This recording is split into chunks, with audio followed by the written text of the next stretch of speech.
The journey to the citadel led the group across a fractured landscape of molten rivers, jagged cliffs, and blackened stone. The ground hissed and cracked beneath their boots, steam rising from fissures that glowed with an ominous red light.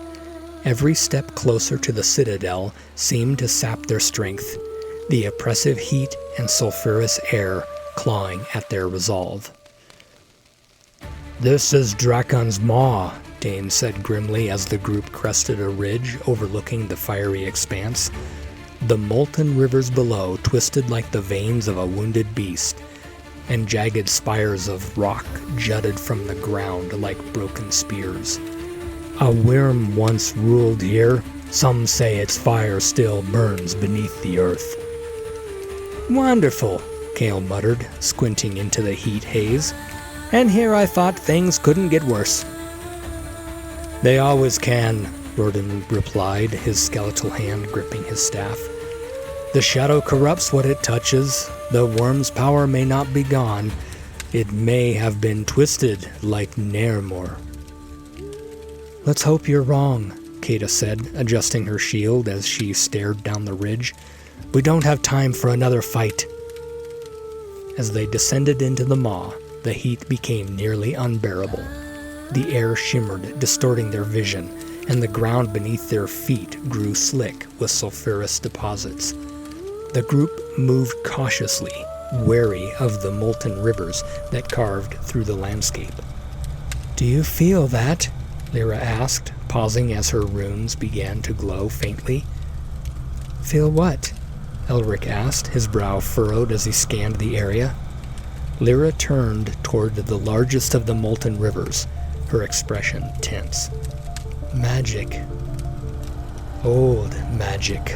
Something is stirring." The ground trembled beneath them. A deep, guttural roar echoed through the maw. From the largest fissure erupted a column of fire, and from the flames emerged a massive worm, its scales blackened and molten veins like rivers of lava. Its wings, tattered and skeletal, spread wide as it let out a deafening roar that shook the very earth. "Of course," Cale groaned. "But why wouldn't there be a fire-breathing worm?" "It's not just fire," Rodan said, his voice steady despite the situation. "The shadow has taken root in it. Look at its eyes."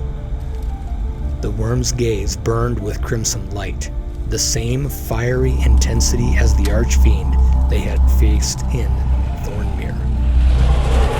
Its presence radiated malevolence, and the group could feel the shadow's influence in every movement of the massive creature.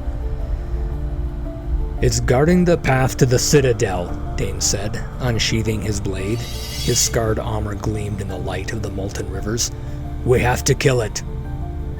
"Brilliant plan," Cale said, drawing his daggers.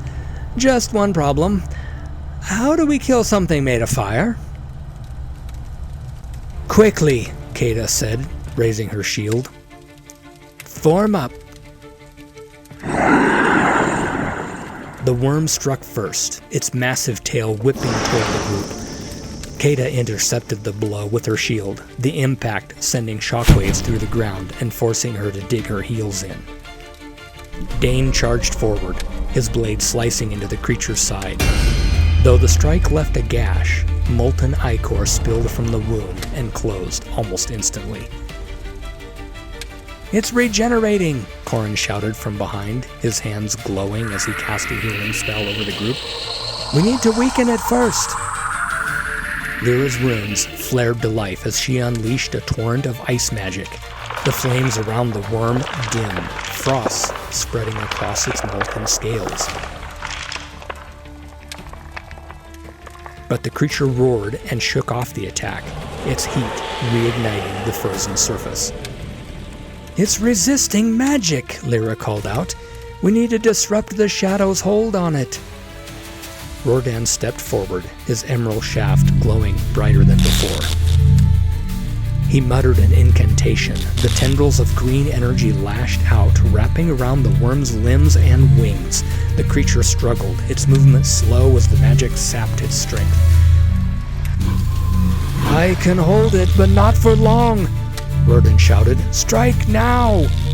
Dane and Kata moved as one, their blades carving deep into the worm's legs. Kael darted in and out, his daggers finding weak points in the creature's fiery armor. Elric, though hesitant, joined the fray, his sword striking at the worm's tail as it thrashed wildly. The worm let out a guttural roar, its molten veins growing brighter as it unleashed a torrent of fire. The group scattered, barely avoiding the flames. Corrin rushed Alira's side, his healing magic stabilizing her as she was grazed by the inferno. "We're wearing it down," Kata called, raising her shield as the worm lunged at her. "Keep pushing!" The turning point came when Rodan's magic latched onto the worm's chest, where a pulsating crimson light burned beneath its molten scales. "The heart!" Rodan shouted. "It's the source of the shadow's power!"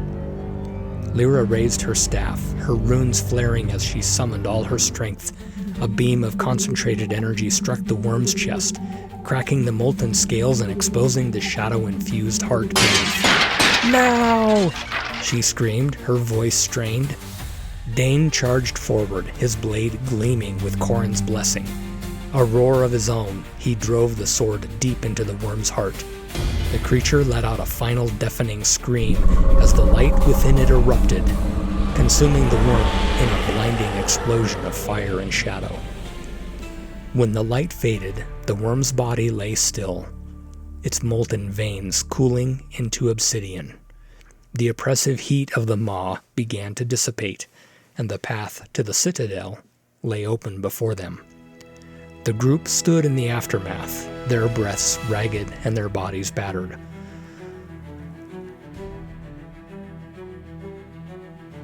"One more monster down," Kael said, his voice tinged with exhaustion. "How many more to go?" "That wasn't just a monster," Lyra said, her expression grim. "It was a guardian. The shadow's influence runs deeper than we thought." Rodan leaned on his staff, his green eyes dimming. "The citadel is close. Whatever lies within, it knows we're coming." Elric stared at the path ahead, the citadel's jagged spires piercing the horizon. He tightened his grip on the sword, the warmth in his chest flaring faintly. "Then we keep going," he said, surprising even himself with the steadiness of his voice. "We've come this far, we can't stop now." The others exchanged glances, their weariness tempered by Elric's resolve. Slowly, they began to move, their footsteps echoing across the cracked ground as they advanced toward the shadow's heart. The citadel awaited.